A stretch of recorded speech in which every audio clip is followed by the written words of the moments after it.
YouTube channel अद्भुत शब्द ज्ञान में आप सबका स्वागत और हार्दिक अभिनंदन। ये तो हम सभी जानते हैं कि भगवान श्री कृष्ण के जन्म से पहले भी माता देवकी को 6 पुत्र और हुए थे, जिन्हें जन्म लेते ही कंस ने मार डाला था।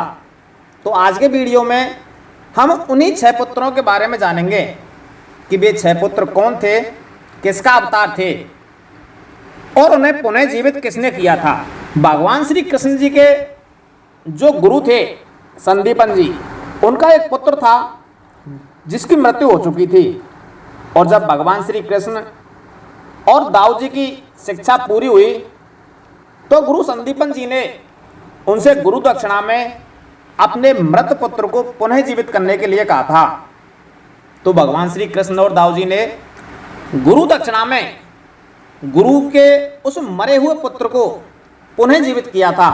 और ये सारी बातें माता देवकी थी, वो जानती थी।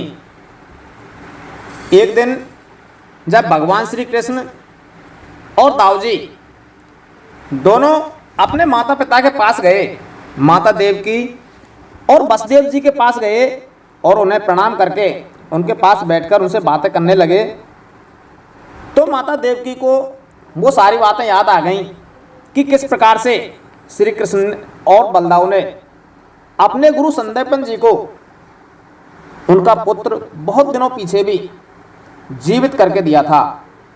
और ये चीज़ याद आते ही माता देवकी को अपने उन 6 पुत्रों की याद भी आ गई और वो उनको याद करके दुखी होने लगी, उनके नेत्रों से आंसू बहने लगे। और वो भगवान श्री कृष्ण और दाऊ जी से बोली कि मैंने सुना है कि तुम्हारे गुरु संदीपन जी के जो पुत्र थे उसको तुमने बहुत दिनों बाद भी, उनके मरने के बहुत दिनों बाद भी गुरु दक्षिणा देने के लिए उन्हें जीवित करके दिया था और उनके पुत्र को यमपुरी से वापस ले आए थे। तुम दोनों योगीश्वरों के भी ईश्वर हो, इसलिए आज मेरी भी अभिलाषा पूर्ण करो। मैं चाहती हूँ कि तुम दोनों मेरे उन पुत्रों को जिन्हें कंस ने मार डाला था उन्हें लाकर दो, जिससे कि मैं उन्हें आंखें भर के देख सकूं। माता देवकी की यह बात सुनकर भगवान श्री कृष्ण और बलराम दोनों योग माया का आश्रय लेकर सुतल लोक में गए। जब दैत्यराज बलि ने देखा कि जगत की आत्मा और इष्ट देव तथा मेरे परम स्वामी भगवान श्री कृष्ण और बलराम जी सुतल लोक में पधारे हैं, तो उनका हृदय उनके दर्शन के आनंद में निमग्न हो गया और उन्होंने आगे आकर भगवान श्री कृष्ण और बलदाऊ जी का विधि पूर्वक सम्मान किया। इसके पश्चात भगवान श्री कृष्ण बोले कि हे दैत्यराज, स्वयंभुव मनवंतर में प्रजापति मरीचि की पत्नी पूर्णा के गर्भ से 6 पुत्र उत्पन्न हुए थे। वे सभी देवता थे और वे यह देखकर कि ब्रह्मा जी अपनी पुत्री से समागम करने के लिए उद्यत हैं, हंसने लगे थे। इस परिहास अपराध के कारण उन्हें ब्रह्मा जी ने श्राप दिया था और वे असुर योनि में हिरण्यकशिपु के पुत्रों के रूप में उत्पन्न हुए। और अब योग माया ने उन्हें वहां से लाकर माता देवकी के गर्भ में रख दिया और उनको उत्पन्न होते ही कंस ने मार डाला। इसलिए हे दैत्यराज, माता देवकी जी अपने उन पुत्रों के लिए अत्यंत शोकातुर हो रही हैं और वे तुम्हारे पास हैं। इसलिए हम अपनी माता का शोक दूर करने के लिए इन्हें यहाँ से ले जाएंगे। इसके बाद ये शाप मुक्त हो जाएंगे और आनंद पूर्वक अपने लोक में चले जाएंगे। इनके जो 6 नाम थे, माता देवकी के जो पुत्र कंस ने मार दिए थे, उनके जो नाम थे वो इस प्रकार हैं। एक का नाम था स्मर, दूसरे का उद्गीत, तीसरा था परिश्वंग, चौथा पतंग, 5वां क्षुद्रव्रत और छठे का नाम गृणी था। तो भगवान श्री कृष्ण ने कहा कि इन्हें मेरी कृपा से पुनः सद्गति प्राप्त होगी। इतना कहकर भगवान श्री कृष्ण तो चुप हो गए।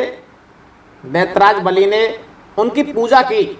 इसके बाद श्री कृष्ण और बलराम बालकों को लेकर फिर द्वारका लौट आए तथा माता देवकी को उनके पुत्र सौंप दिए। उन बालकों को देखकर माता देवकी के हृदय में वात्सल्य स्नेह की बाढ़ आ गई।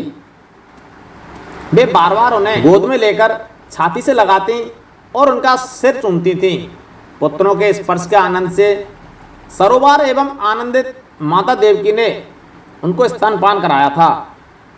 वे भगवान विष्णु की माया से मोहित हो रही थीं, जिससे यह सृष्टि चक्र चलता है। देवकी जी के स्तनों का दूध साक्षात अमृत था, और क्यों ना हो भगवान श्री कृष्ण जो उसे पी चुके थे, उन बालकों ने वही अमृत दूध पिया। उस दूध के पीने और भगवान श्री कृष्ण के अंगों का स्पर्श होने से उन्हें आत्म साक्षात्कार हो गया। इसके बाद उन लोगों ने भगवान श्री कृष्ण, माता देवकी, पिता वसुदेव और बलराम जी को नमस्कार किया, और इसके बाद सबके सामने ही वे देवलोक को चले गए। तो दोस्तों, इस प्रकार से जो माता देवकी के 6 पुत्र थे, वे ब्रह्मा जी के श्राप के कारण असुर योनि में गए। उसके पश्चात माता देवकी के गर्भ से पैदा हुए और भगवान श्री कृष्ण की कृपा से उन्हें मुक्ति प्राप्त हुई थी। हमारा यह वीडियो यदि आपको पसंद आया हो तो इस वीडियो को ज़्यादा से ज़्यादा लाइक करें, शेयर करें और हमारे चैनल को सब्सक्राइब अवश्य कर लें। धन्यवाद।